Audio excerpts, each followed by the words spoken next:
तर पहा आपल्याला हा कोळला मसाला आहे, एक कांदा, एक टमाटर जे मी भुजून घेतलं उभ्या चिरा मारून, थोडंसं खोबरं, अर्धा गाजर, एक लसणाचा गाठा, अद्रक, हे सगळं भुजून घेतलं, बारीक करून घेतलं. हा थोडा कढीपत्ता.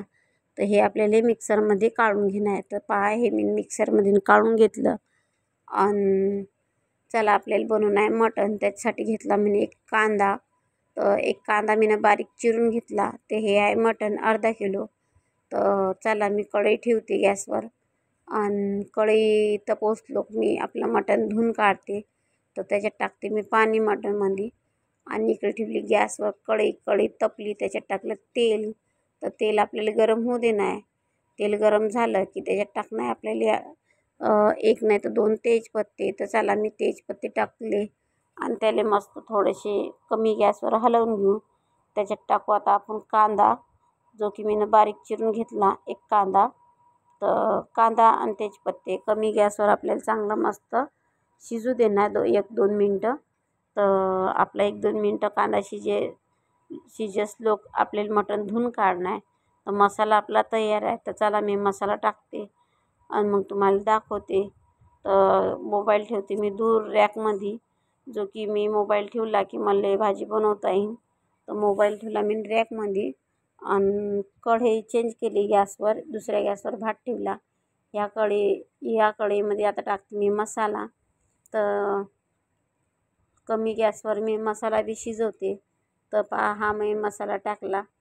तर गॅस कमी असल्याच्यानं आपला मसाला काही जाणार नाही. तर हा टाकून झाला पुरा मसाला आणि तो चांगला गदगद आता शिजू राहिला. तर मसाला शिजस लोक आपल्याला मस्तपैकी आपल्या भाताकडे पण ध्यान देणं आहे. तर हे जे तेल आहे, तर हे तेल स्टॉलचं तेल असते. जे मी मेंदूवडे, पोहे, इडली, नाश्ता जो बनवत असते विक्यासाठी, तर त्याचं जे तेल असते तर ते तेल उरत असते. तर ते तेल मी कोण्या स्टीलच्या भांड्यात काढून घेते आणि थंड झालं की बॉटलामध्ये भरून ठेवते. तर ह्या 2 बॉटल आहे माझ्याजवळ. हे कच्चं तेल आहे, जे की अजून मी वापरलं नाही. आणि हे दुसरी जे बॉटल आहे, जे की हे मी जे गरम करेल तेल असते, तर ह्या दुसऱ्या बॉटलमध्ये मी भरून ठेवते. तर तेल थंड नाही होतं म्हणून मी वाटीत ठेवलं. तेल थंड झाल्याने मी बॉटलमध्ये टाकून देईन. तर तुम्ही जर काही बनवलं तर ते तेल जास्त दिवस घरात ठेवायचं नाही आहे. तर ते लवकरात लवकर आपण वापरून घ्यायचं जेवणामध्ये. तर 2 बॉटला करून ठेवल्या मी त्याच्यासाठी, की एक कच्चं तेल आणि एक गरम करेल तेल. तर चला आपला मसाला पाहू आपण. तर हे मटण धुवून घेते. तर लोक आपला मसाला मस्तपैकी शिजीन. तर चला मसाल्यातलं पाणी आटलं सगळं. तर त्यात टाकते मी सुका मसाला. तर जसं की आपलं मिरची पावडर. तर मिरची पावडर आपल्या आवडीनुसार टाकायचं, जितकं आपण तिखट खाऊ शकतो. समजा मी पोहे खायचा चमचा टाकला मिरची पावडर आणि त्याला कमी गॅसवरच आपल्याला शिजू देणं आहे. तर मिरची पावडर टाकून झालं, त्याला करून राहिली मी मिक्स. तर आपल्याकडे मटण धुवून झालं. तर त्याच्यात टाकते मी दुसरं सुके मसाले, जसं की आपलं हे धने पावडर.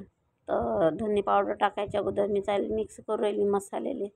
तर आपला मसाला मिक्स झाला चांगल्यापैकी कमी गॅसवर. तर चला त्याच्यात टाकते मी आता धने पावडर. तर आपल्या आवडीनुसार आपला मसाला किती टाकायचा ते.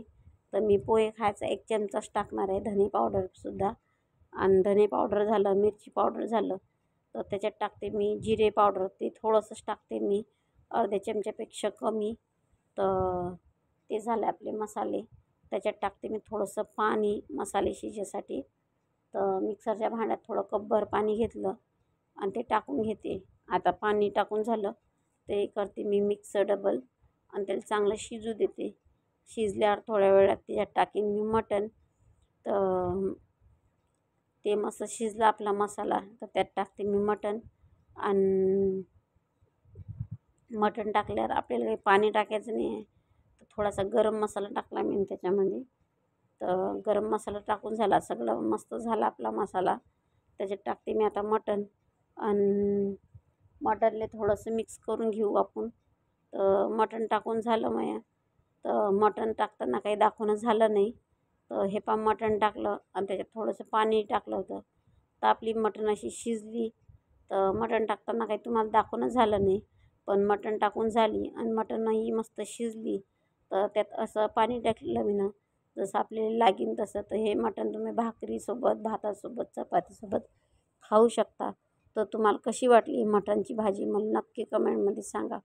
व्हिडिओ आवडला तर लाईक करा, शेअर करा, सबस्क्राईब करा. तर भेटू आपण पुढच्या भाजीसोबत. तर लोक तुम्ही अशी भाजी नक्की बनवून खा आणि मज्जा करा. तर चला मी जेवण करते, कारण भाजी बनवून तयार झाली. तर तुम्हाला कशी वाटली नक्की सांगा.